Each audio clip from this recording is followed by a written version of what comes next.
오늘은 하나님께서 징계를 주시는 목적이라는 제목으로 은혜를 나누겠습니다. 진정으로 사랑하는 사람 사이에서는 상대방을 위하여 정말 희생하고 그가 원하는 모든 것을 자기가 바칠 수 있고 기꺼이 따르려고 하는 마음이 있습니다. 그런데 또 한편으로 사랑하기 때문에 사랑하는 사람에 대하여는 우리가 가만히 내버려 두지 않고 또 잘못되거나 위험한 상황에 빠질 수 있다면 그 사람에 대하여, 사랑하는 사람에 대하여 분명하게 경고를 하고 또 지적을 하고 깨우쳐 주기도 합니다. 하나님은 우리를 너무너무 사랑하시기 때문에 부모가 자식을 사랑하는 것보다도 더 사랑하고 우리를 만세전부터 택정하시고 자녀를 삼아 주셨기 때문에 우리를 결코 고아처럼 내버려 두지 않으시고 어떠한 어려운 상황에서도 우리가 안전하게 거하고 또 진리 안에 거하고 사탄의 수중에 넘어가지 않도록 늘 깨우쳐 주시고 안보하여 주십니다. 자, 그런데 인간에게는 죄성이 남아있고 예수님을 구주로 영접했지만 우리 육체의 본성이 남아있기 때문에 완전한 의의 법에 순종하고 복종하고 나가지 못하고 우리도 모르게 육체의 법에 굴복할 때가 많습니다. 하나님의 법, 생명의 법, 의의 법은 하나님을 위하여, 오직 하나님의 나라를 위하여 솔라 스크립트라, 오직 성경으로, 솔라 피데스, 오직 믿음으로, 오직 우리는 하나님의 말씀으로만 이 세상을 살아가야 되는데 우리도 모르게 오직이란 말에 단서를 잡고 자꾸만 오직 아닌 것으로 마음을 빼앗기게 됩니다. 왜 그렇게 신앙생활을 해야 되죠? 왜 그렇게 꼭 어렵게 신앙생활을 해야 되죠? 왜 꼭 주의를 지켜야 됩니까? 왜 꼭 예배마다 참여를 해야 됩니까? 왜 꼭 11조를 해야 됩니까? 우리에게 많은 유혹이 있어요. 그 유혹은 대부분 하나님을 향한 온전한 마음, 믿음이 있을 때는 더 이상 우리에게 시험거리가 되지 않는데 우리들이 하나님을 향한 눈에서 벗어나서 주변을 돌아보고 세상을 돌아보고 자기 자신을 돌아보면 내 기준에서 볼 때 이거 이상하다. 내가 가진 거 왜 자꾸 잃어버리지? 내가 이 시간에 투자해서 공부할 수 있고 또 내가 이 시간에 돈을 더 벌 수 있는데 무슨 예배를 드리지? 왜 날마다 주일을 성수해야 되지? 우리는 주일 예배도 힘든데 수요 예배, 금요 예배 또 열심히 있는 경우는 새벽 예배까지 나올 때 여러분 어떤 마음이 드십니까? 하나님 앞에 정말 우리 자신을 온전히 드린다고 생각하면서도 우리는 계산하게 돼요. 하나님 앞에 드리는 것은 아까워하지 않아요. 사람은 얼마나 이기적이냐면 나한테 누가 해주는 것은 당연하게 여겨요. 내가 받는 것은 당연한 거야. 하나님이 우리에게 햇빛을 주셨어요. 감사해요. 하나님이 우리에게 공기도 주셨어요. 먹을 양식을 주셨어요. 건강을 주셨어요. 그런데 그걸 어떻게 생각해요? 우리는 당연하게 여겨요. 그리고 또 하나님이 우리 학생들한테 용돈도 주고 또 우리 직장인들에겐 월급도 주고 또 사업하는 사람들에게 또 사업해서 돈을 벌게도 해주셔요. 그러면 그 모든 것을 받은 것에 대해서 감사하면 우리 하나님 너무 감사합니다. 이 감사한 마음을 어떻게 하나님 앞에 갚을까요? 이렇게 생각을 해야 되는데 사람들은 전혀 그렇게 생각 안 해요. 하나님이 나한테 준 거는 당연한 거야. 당연한데 왜 이거밖에 안 주지? 왜 나는 요만큼밖에 못 벌었지? 왜 나는 이 정도 수준밖에 안 돼 있지? 이렇게 자꾸 부족하다고만 생각하고 자기 스스로 욕심을 더 키우기 시작을 해요. 하나님에 대한 불평을 하게 돼요. 남들은 다 공부하는데 나는 뭐야 이거. 하나님 앞에 나와 예배드리고 기도하고 하나님 앞에 매달리는 그 시간이 아깝기 시작을 해요. 그런데 그 많은 시간 아깝다고 하면서 정작 우리가 그 시간을 어떤 데 사용하느냐, 하루에, 일주일에, 한 달에, 1년 동안 우리가 어디에 시간을 투자했고 사용했는지.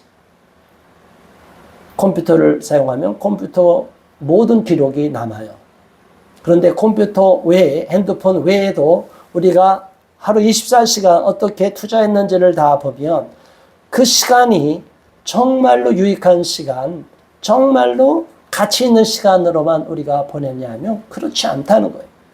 우리 마음속에 자꾸 계산이 들어오고 우리 스스로 욕심이 생겼는데 그 욕심을 빼앗길까 봐, 내가 가진 것을 빼앗길까 봐 자꾸 손해난다 생각을 하면 하나님에 대한 믿음이 떨어지게 돼요. 마귀가 우리 마음을 자꾸 충동질해요. 하나님 앞에 드리는 시간을 아깝게 만들어요. 그 시간에 정작 그 시간을 갖고 어떤 일을 했느냐 돌아보면 자기 유익을 위해서 다 쓰겠다는 거예요. 내 즐거움을 위해서, 내 쾌락을 위해서, 내 오락을 위해서 쓰는 그 시간은 전혀 아깝지 않아요. 돈 없다면서도 여행 간다 하려면 돈을 왕창 써요. 해외여행 가는데도 아까워하지 않아요. 자기를 위해서는 아무것도 아깝지 않고 다 투자를 해. 그런데 하나님을 위해서, 이웃을 위해서, 정말 나와 상관없는 사람들이 어려움에 빠져도 그들을 돕겠다는 마음은 전혀 갖지를 않아요. 이게 바로 우리 인간의 죄성의 마음이에요. 그렇기 때문에 하나님은 우리의 죄성을 그대로 내버려 둘 수가 없어서 연단하고 또 연단하고 연단하게 됩니다. 자연 상태로서 우리가 귀하게 여기는 금은 그 보석들도 그냥 자연 상태로서는 불순물이 가득한 상태로서는 우리가 사용이 안 돼요. 끝까지 다듬고 부수고 그 재련하고 거기서 추리고 여러 번의 과정을 거쳐서 그물만 얻게 되고 귀한 값진 그런 우리가 귀금속을 얻게 됩니다. 자, 그럼에도 불구하고 우리는 있는 그 상태 그대로를 다 인정받기를 원해요. 내 모습 이대로를 받아들이기를 원하는 그 마음은 좋은 거예요. 우리가 부족해도 허물이 있어도 연약해도 하나님 나를 받아주세요. 이건 괜찮아. 그런데 하나님 나는 죄를 짓고 있는데 이 죄의 상태를 그냥 내버려 두세요. 묵인해 주세요. 더 이상 나를 손대지 마세요. 어린아이가 똥을 질펀하게 쌌어요. 똥을 쌌는데 기저귀를 갈아주려고 그랬는데 엄마 내버려둬. 와! 똥 치우지 마! 해갖고 막 우는 경우는 어떻게 할까요? 부모가 아유 그래 우리 애기가 똥 따끈따끈하니까 똥이랑 뭉개서 온몸에 똥칠해도 사랑스러우니까 그래 넌 그게 좋은가 보다. 사랑하는 자녀를 똥으로 온몸이 덮으면 그대로 내버려두는 부모가 어디 있어요? 아무리 아기가 원하고 아무리 사랑하는 자녀가 울어도 반짝 들어서 목욕탕으로 가서 깨끗이 씻고 몸을 청결하게 하는 이유가 뭐예요? 그 아이가 아무리 원해도 깨끗하지 않으면 몸에 병이 생길 수가 있기 때문에 자녀를 위하여 아이가 원하는 대로 다 갓난아기가 원하는 대로 또 어린아이가 원하는 대로 부모가 내버려 두지를 않습니다. 우리 안에 죄성이 있을 때 하나님은 어린아이들은 그렇다 하는데 어른들이 이제는 죄를 질 수가 있고 자기 스스로 인생을 판단할 수 있는 청년이기 이후로 그 아이들이 자기 욕심대로 가려고 하고 우리 청소년도 마찬가지죠. 이제 자기 스스로 머리가 컸다고 해서 자기 마음대로 살려고 할 때 죄의 길로 사망의 길로 범죄하는 길로 나갈 때 하나님은 그대로 내버려 두지를 않습니다. 하나님은 우리에게 너무나 사랑하시고 사랑하는 마음을 갖고 계시기 때문에 우리 안에 잘못된 것이 있다면 그것을 고치기를 원하셔요. 근데 고치려고 하고 고치라고 깨우쳐주고 계속 메시지를 줘도 못 받아들이면 거기에 대하여 때때로는 엄하게 징계하는 경우가 있습니다.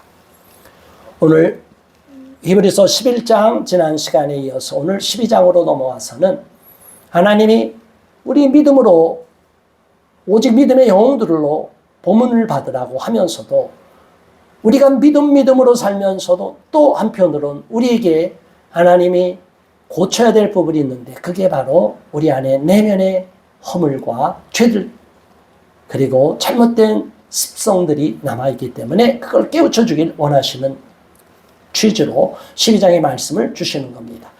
1절 한번 봉독합니다.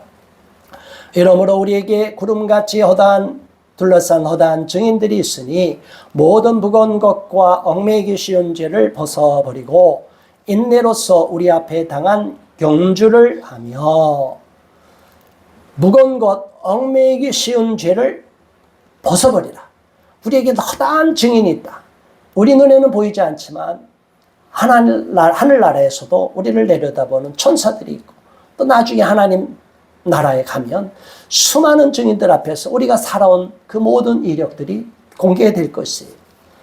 그 많은 증인들 앞에 우리가 하나님 보시기에 합당한 모습으로 설 수 있게 하여 우리에게 무거운 것, 얽매기 쉬운 죄는 다 벗어 던지고 끝까지 인내함으로 우리가 하나님 앞으로 달려가는 믿음의 경주를 계속 경주를 하라는 거예요. 2절 믿음의 주요 또 온전하게 하시는 이인 예수를 바라보자. 그는 그 앞에 있는 기쁨을 위하여 십자가를 참으사 부끄러움을 개의치 아니하시더니 하나님 보좌 우편에 앉으셨느니라. 아멘. 우리가 날마다 본을 삼아야 되는 예수님에 대해서 다시 한번 강조하고 있는 귀한 말씀. 늘 암송해야 될 말씀이죠. 믿음의 주요 온전케 하시는 예수를 바라보자. 우리는 우리의 믿음의 궁극적인 대상인 예수님 그리고 우리를 온전하게 부족하고 허물허물 있고 구석구석 뻥뻥 뚫린 이 상태가 아니라 아무런 흠이 없고 완전한 그 상태에 이르게 하시는 예수님을 바라보라는 거예요. 예수님을 바라보고 예수님을 따르고 예수님의 뜻이면 예수님이라면 어떻게 생각하실까라고 날마다 예수님의 시각에서 자신의 삶을 점검하게 될 경우에는 우리가 실수와 허물을 줄이게 되고 죄의 길로 빠지지 않게 되는 거예요. 그리하여 점점 온전한 길로 나가게 되고 우리 인격도 신앙도 온전한 상태로 나아갈 수 있게 되는 것입니다. 그런데 그 예수님도 완전한 부활에 이르기까지는 온갖 고난과 십자가의 고통을 겪으셨어요. 십자가에서 고난만 당한 것이 아니라 자신의 치부인 벌거벗은 몸도 드러내셨어요. 그 부끄러움을 생각하면 너무나 수치스러워서 내 자존심이 너무나 상처받아서 나는 도저히 십자가를 질 수 없어. 예수님도 인간적으로는 그렇게 생각할 수 있었을 거예요.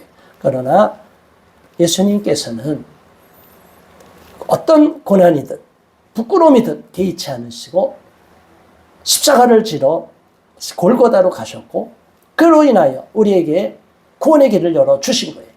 우리 또한 이웃을 위하여 다른 사람을 위하여 내 자신이 희생할 수 있는 그러한 자세를 예수님과 같이 십자가를 지고 나를 위하여도 물론이거니와 또 내가 책임져야 될 그 주변 사람들을 위해서 세상을 향하여 십자가를 질 수 있는 마음을 갖기를 바랍니다. 그리하여 예수님은 하나님 보좌 우편에 앉게 되셨습니다. 그리하여 지금도 높임을 받으시고 영광을 받고 계십니다. 자, 그렇다면 우리는 어떻게 하라는 것인지 3절에 이어서 말하고 있습니다. 한번 봉독합니다. 너희가 피곤하여 낙심하지 않기 위하여 죄인들이 같이 자기에게 거역한 일을 참으신 일을 생각하라. 아멘. 때때로는 사람과 사람 사이에서 괴로움이 있는 경우가 있습니다. 갈등이 있는 경우가 있습니다. 그 대표적인 것은 서로 의견이 갈리는 거예요. 그리고 자기는 희생했는데 그 희생한 것에 대하여 알아주지 않는 거예요. 그러면 스스로 괴로워지고 낙심이 되고 피곤해져요. 어떤 일을 하든지 성공하고 성취하면 너무 기뻐요. 그리고 학생 같은 경우도 공부하면 공부하는 대로 좋은 결과가 나오고 시험 성적이 잘 나오고 결과물이 좋으면 막 공부를 해도 밤을 새도 기뻐요. 공부를 더 하고 싶어요. 그런데 열심히 공부했는데 모처럼 이번에는 좋은 성적 받기 위해서 지난번보다 더 열심히 공부했는데 오히려 성적이 안 나왔다. 그러면 낙심이 되고 좌절이 될 수 있어요. 우리가 열심히 노력하고 땀을 흘리고 남을 위해서 돕고 사랑으로 베풀었는데 사람들은 오히려 우리를 알아주지 않는 경우가 있어요. 나는 의로운 일을 했는데 세상 사람들은 오히려 비웃고 조롱하고 배척하는 경우가 있어요. 그러면 사람들은 피곤합니다. 회의감이 듭니다. 갑자기 낙심이 돼요. 마음이 덜컥 내려앉는 거예요. 그 마음이 가라앉고 주저앉게 되면 우리는 더 이상 할 의욕을 잃게 돼요. 자, 여러분, 이럴 때 우리가 피곤하고 낙심하지 않기 위하여 우리 예수님이 했던 것을 본받으라는 거예요. 예수님 어떻게 하셨어요? 죄인들을 향하여 이같이 오래 거역한 일을 오랫동안 참으신 일을 생각하라. 예수님은 제자들이 다 배반하고 돌아가고 끝까지 부인하지 않겠다고 하는 베드로까지 3번이나 나를 모른다, 예수님을 모른다고 부인하는 것도 경험하셨어요. 자, 그럴지라도 그런 배신감을 경험할지라도 절대로 낙심해서는 안 된다는 거예요. 저와 여러분은 끝까지 하나님을 바라보고 믿음으로 승리해야 될 줄 믿습니다. 지금 현실을 바라보면 우리나라가 지금 암담한 상황으로 가고 있고 점점 어둠으로 덮여가고 있는 참담한 일을 목도하고 있습니다. 정말 하나님이 이 나라를 보호하셔서 여기까지 지켜주시고 발전시키시고 부흥을 시켜주셨는데 이제 이 나라가 심각한 위험에 빠지고 이 나라를 무너뜨리려는 세력들이 도처에서 기승을 부리는 것을 봅니다. 우리는 그럴지라도 피곤하지 말고 낙심하지 말고 끝까지 하나님에 대한 소망을 갖고 승리해야 될 줄 믿습니다.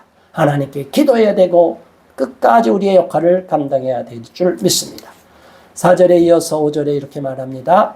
너희가 죄와 싸우되 아직 피 흘리기까지는 대항하지 아니하고 또 아들들에게 권하는 것 같이 너희에게 권면하신 말씀도 잊었도다.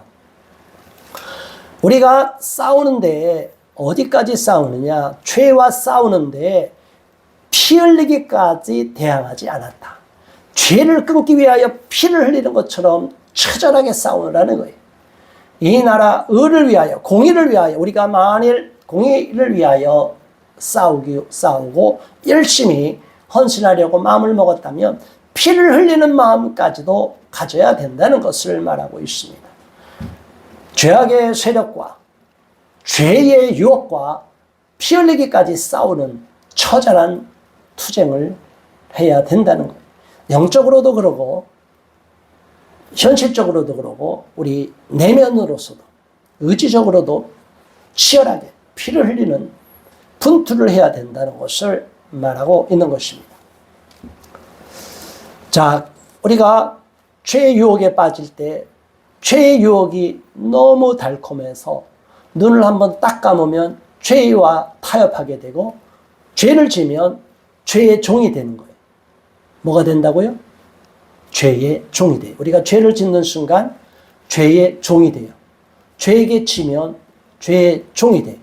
의에 지면 의의 종이 되는 거예요. 의로우신 하나님, 의로우신 예수님에게 우리가 굴복하고 순종하면 의의 종이 되는데 원수 마귀가 우리를 무너뜨리고 우리를 지옥으로 끌고 가려고 하는 그 덫에 빠지고 달콤한 유혹, 성적인 쾌락, 온갖 더러운 죄에 우리를 미혹시키는데 굴복해버리면 세상에 인기를 주겠다, 명예를 주겠다, 권세를 주겠다, 우리 이름을 높여주겠다고 하여 마귀가 우리를 유혹해 갈 때 굴복하면 마귀의 종이 되어버리고 죄의 종이 되는 거예요. 절대로 우리는 그 죄의 종이 되어서는 안 되고 피 흘리기까지 싸워야 될 줄로 믿습니다. 예시를 하고 있습니다. 일러스되 6절 말씀, 5절에서 6절에 이어지는 말씀, 잠언서 3장 11절 12절의 말씀을 인용하고 있는 겁니다. 함께 봉독합니다. 내 아들아 주의 징계하심을 경히 여기지 말며 그에게 꾸지람을 받을 때에 낙심하지 말라. 주께서 그 사랑하시는 자를 징계하시고 그가 받아들이시는 아들마다 채찍질 하심이라. 아멘. 부모는 자식이 잘 되기를 바라서 훈육하고 또 옳은 길로 가도록 때때로는 엄히 꾸짖기도 합니다. 그런데 오늘날은 부모의 훈육권을 박탈시키고 아이들이 어렸을 때부터 방종하게 만들고 지 멋대로 마음대로 쾌락을 즐기고 니들 마음대로 살라고 부모로부터 훈육권을 빼앗아가면서 저들이 타락하도록 권면하는 것을 공교육에서 시키고 있어요. 이런 정신 나가고 미친 짓거리들을 교육이란 이름으로 성교육이란 이름으로 하고 있는데 이 모든 잘못된 것을 우리는 바로잡아야 되고 우리 크리스천 가정에서는 부모들이 자녀를 엄히 따끔하게 올바로 훈육해야 될 줄로 믿습니다.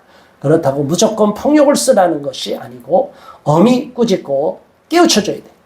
우리 부모가 사랑하니까 징계하는 건데 망나니로 내버려 두면 결국 그 자식은 폐가 망신하고 많은 사람한테 징계와 저주를 받게 되고 손가락질을 받고 멸시를 당하게 돼요. 우리는 그런 자식을 두어서는 안 됩니다.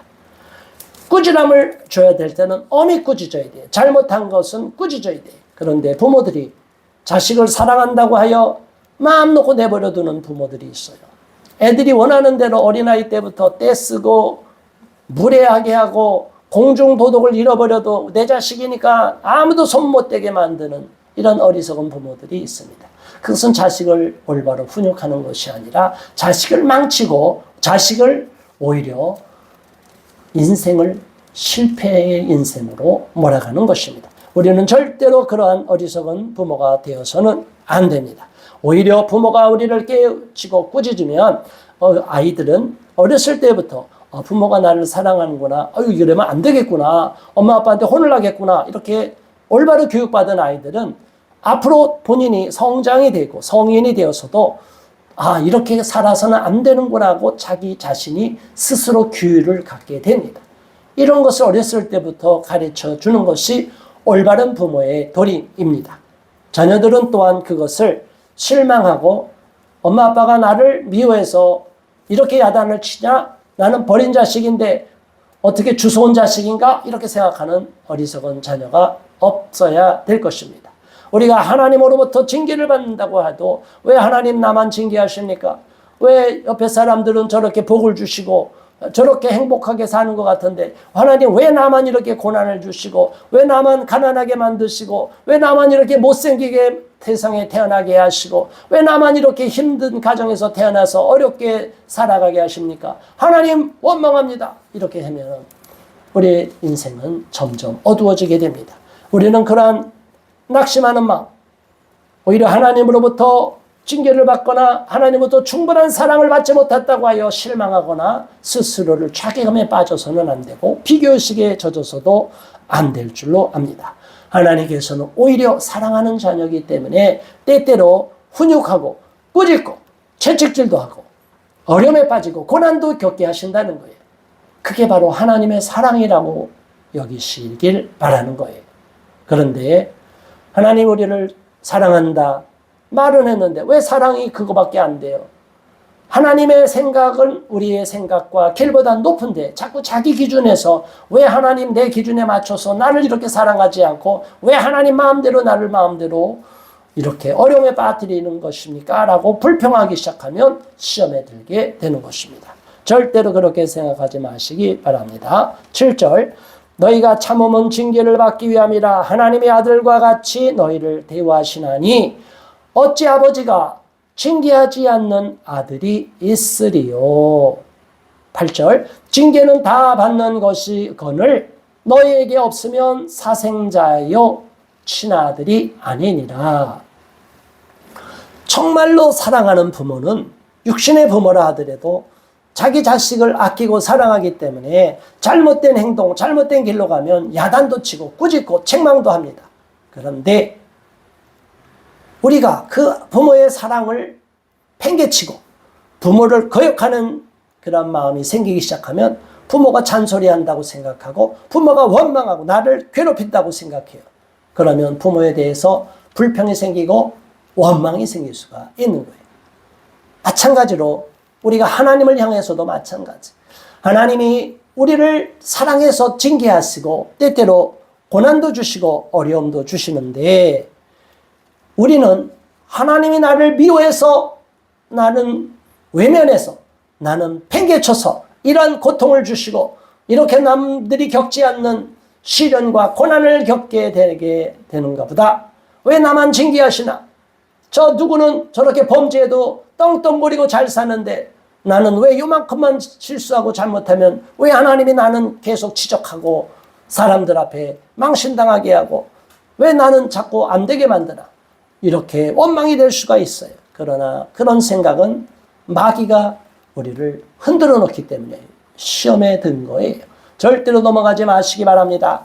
하나님께서는 우리를 사랑하시기 때문에 사생자가 아니기 때문에 친아들이기 때문에 그렇게 아끼고 우리에게 옳은 길로 인도하여 주시는 겁니다.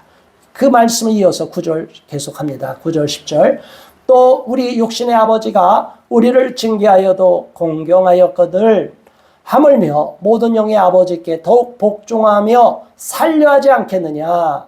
그들은 잠시 자기의 뜻대로 우리를 징계하였거니와 오직 하나님은 우리의 유익을 위하여 그의 거룩하심에 참여하게 하시느니라. 아멘.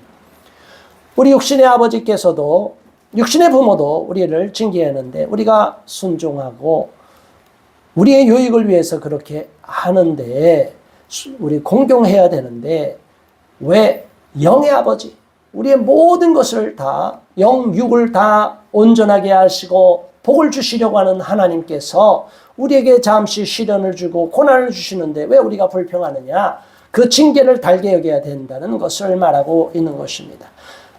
육신의 부모는 육신의 부모의 유익을 위해서 실수로도 자녀를 징계할 수도 있지만 온전하신 하나님은 절대로 우리에게 실수로 징계하지 않는다는 거예요. 모든 것은 다 우리의 유익을 위해서 주시고 허락하신다는 것입니다. 그렇기 때문에 저와 여러분 중에 시험에 들어있거나 징계를 받았다 생각하시거나 고난 중에 처했다고 생각하시는 분들은 절대로 실망하지 마시고 하나님이 나를 사랑하시기 때문에 이 아픔과 시련을 주셨구나, 이 눈물의 골짜기를 겪게 하시는구나 라고 생각하는 저와 여러분 되시기를 주님의 이름으로 축원합니다. 마지막 10절, 11절, 13절 무릇 징계가 당시에는 즐거워 보이지 않고 슬퍼 보이나 후에 그로 말미암아 연단받은 자들은 의와 평강의 열매를 맺느니라. 그러므로 피곤한 손과 연약한 무릎을 일으켜 세우고 너희 발을 위하여 굳은 길을 만들어 저는 다리로 하여금 어그러지지 않고 고침을 받게 하라. 아멘. 우리가 징계를 받을 때는 잠시 슬프고 의기소침하고 낙심이 되고 낙담되고 우리가 침체되고 힘든 가운데 마음이 기쁘지 않을 수가 있습니다. 그러나 그 모든 과정을 잘 딛고 일어나고 연단을 통과하고 나면 의와 평강의 열매를 맺게 되고 우리는 하나님의 더 큰 놀라운 축복의 길로 나가게 된다는 것입니다. 그렇기 때문에 쓰러지고 피곤하고 좌절된 마음, 낙심된 마음, 의심된 마음 다 떨쳐버리고 오직 하나님께 더욱 감사하고 순종하며 나갈 수 있는 믿음의 용사들이 되시기를 주님의 이름으로 축원합니다. 우리 모두 그러한 믿음의 용사가 될 수 있게 해달라고 잠시 합심하여 기도하겠습니다. 주여